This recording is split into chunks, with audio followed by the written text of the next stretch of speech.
Welcome to the Explainer from Ironwood Registrations. We're here to help break down some of the more complex compliance topics for nonprofit leaders.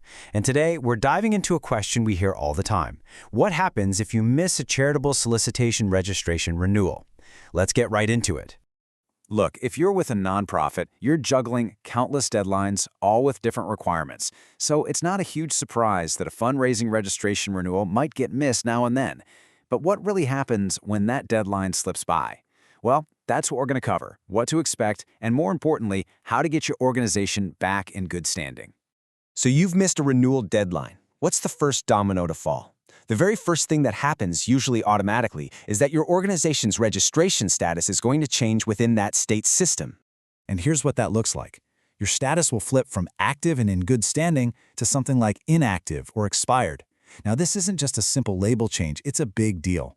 It means you might show up as non-compliant in public charity databases, and technically, you're no longer legally allowed to solicit donations in that state. Beyond that status change, you can definitely expect to hear from state regulators. This is where things can get a little more serious, with financial penalties and official notices turning a simple missed deadline into a much bigger administrative headache. Yeah, late fees are a really common consequence. And it's so important to remember that these are in addition to your standard renewal fee. The amount you'll owe can vary quite a bit depending on things like how late the filing is, your organization's revenue, and of course, the specific rules of that state. You'll almost certainly receive something called a deficiency notice. I know, it sounds pretty serious, but really it's meant to be a formal heads up. It's the state's official way of saying, hey, we're missing your paperwork, and it gives you a very clear chance to fix the problem. Think of this notice as a checklist for getting compliant again. It's going to tell you exactly what to do. Typically, you'll need to submit that overdue renewal, provide your updated financial documents, and of course, pay any of those late fees we just talked about. So how do you get back to that coveted active status? Well, if your registration has been expired for a while, you'll probably have to go through a more formal reinstatement process. Let's take a look at what that usually involves. Okay, this path back to compliance usually involves these key steps. You'll have to submit all the filings you missed, and that could mean for multiple years. Pay all the fees that have piled up, provide your most current financial documents, and sometimes you'll need to fill out extra state-specific forms just for the reinstatement.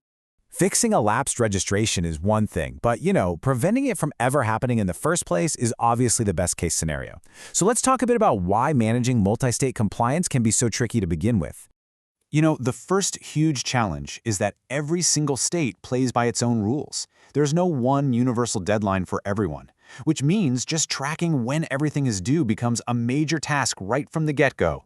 And it's not just the schedules. On top of that, each state requires its own specific forms. You can't just fill out one standard form and send it everywhere. Nope. Each state has its own unique paperwork and documentation requirements.